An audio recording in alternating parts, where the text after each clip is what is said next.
in the garden called Paradise at Home, and you can see exactly why it's called Paradise at Home.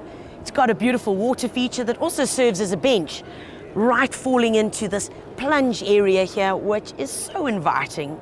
Of course, most importantly, it's got a great combination of plants. The use of indigenous and exotic, a bit of palms to give some height, and then of course to give that instant look, some beautiful crocus palms. And they really do give you the height and create the canopy within the garden.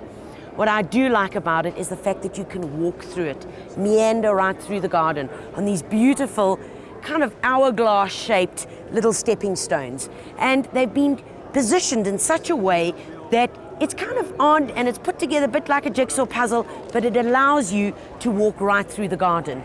Interplanted with the dwarf mondo grass, which of course requires about, yes, zip, that much maintenance. So you can literally just put it down here, you don't need to mow it, all you need to do is give it a bit of water every now and then, and it's going to do its trick.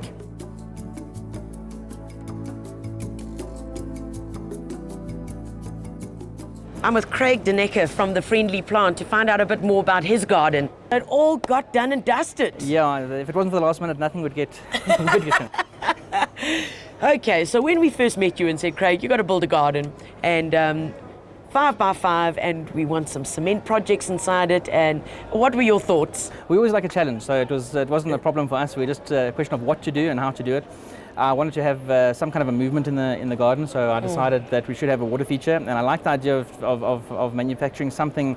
It would have to be a custom thing, it wouldn't be something that's off the shelf. So I like the idea with concrete to have a cantilever water feature that would essentially be water coming out of a concrete slab, and it doubles as a bench. So, absolutely. Yeah. Now, very, very nice challenges. Now, talk us through the basic style of the garden. It's a very informal style. It's a lush, tropical kind of relaxing environment. I always find palm trees remind me of the beach, and that's always relaxing. So, we went with palm trees and a couple of cycasses, 2 different types of palms. We used shortish palms, Phoenix rubellini, as well as taller crocus palms, because it gives you the different heights, and otherwise with the tall palms you just see the stems, you don't get the benefit of the canopy. We used some indigenous plants like agapanthus and some... saw some plumbago in there as well. Plumbago was in there, and Tacoma as well, Tacoma capensis. You know what's interesting with the palms is that no matter how big your garden is or how small your garden is, that you can get them pretty big already. Yeah, you can. Which is really nice. I mean, if you kind of instant gardener, you just go along, get a 3-meter palm tree, bang, in it goes. And the bag size is not always that big. You can have quite a tall tree that's manageable. It's easy to carry. You don't have to have five or 6 people to lug the thing in.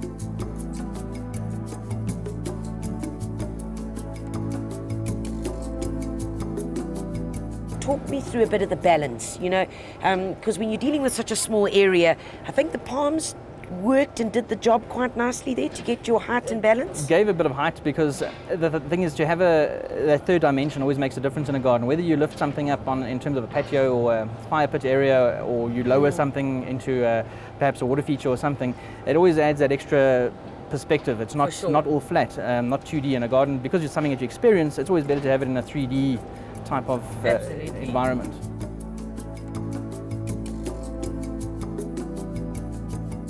Now let's talk about these awesome paving blocks and that you've got in there. Talk us through those. And I saw in the build-up it was quite a challenge to get them in their right spot. Give us a bit of background on that. Yes, well, the thing is, if you use square pavers, you're pretty much lining them up, so it's a precision job. With these, what's nice is it's got that relaxed kind of feel. So it kind of makes you think that it's easy to just put them down anywhere. Looks like you just went bang. Well, that's what we thought. We made them from scratch, so it wasn't something we ever used before. Yes. So putting them down was a little bit challenging, but it worked out very nicely. It was just you got to sort of have an eye for it, and you sort of see what looks right, and then you know, okay, that's good. We put mondos in between, and that really brought out the contrast between the pavers. And I often say to folks, there's no set rule on how to do this. No. There's no set method. You actually just have to put one down and let it kind of sink in. Does it work? Doesn't it work? It's very subjective. What one person likes, someone else might not like. So it's very individualistic. When you're happy with it, that you like it, you must stop. Is that where there are too many cooks spoil the broth in the garden? You'll never please all the people all the time. Yeah. How difficult were they to make? They're not actually that tricky. It's just you need to have a bit of time, and the consistency is the key, because we want to make them all. In our case, we wanted to make them as similar to each other as we could. So it looks like we almost got to have one mold that we went through, but probably a 6 out of 10. difficulty. Okay. And the water feature, was that that's quite a engineering feat going on there? Quite a challenge. Ideally, we would like to have it in concrete. In real life, we could make it in concrete, but the problem is with a show, that thing would weigh a ton, so you wouldn't be able to transport it. Yeah. So we basically made it look like concrete, and you want to show what you can do with a cement product, because people always think of massive buildings when it comes to cement, but there's a lot that you do in the garden. You know, it's nice to have a balance, a bit of hardscapes and softscapes.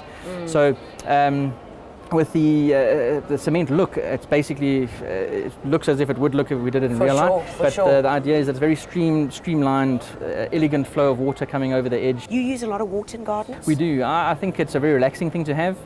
It's also nice to drown out traffic noise. It creates a soundtrack for the garden. You know, you don't. Not that many people have got speakers in their garden. I mean, they do, but not that many. And it's nice if you've got a water feature on.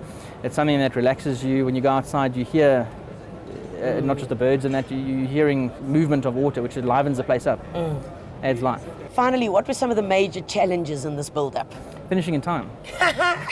3 days to build a garden, which looks like it's been growing here for years and years and years. That's always a challenge with a short show. You got two or 2.5 days to build up, and if you're just putting up a roller display, it's easy. But if you've got to plant a garden up and position everything, fill in with soil and all the other things that people don't realize you have to do, it's quite a challenge to fit in. That's normally our biggest problem. So that's why always the last minute is very important for us, because that's when everything gets done. It always is. Well, Craig, I think you and your team did a great job. I love those little stepping stones. I think they're really groovy, and thanks so much. Thanks, Tanya. Thanks very much.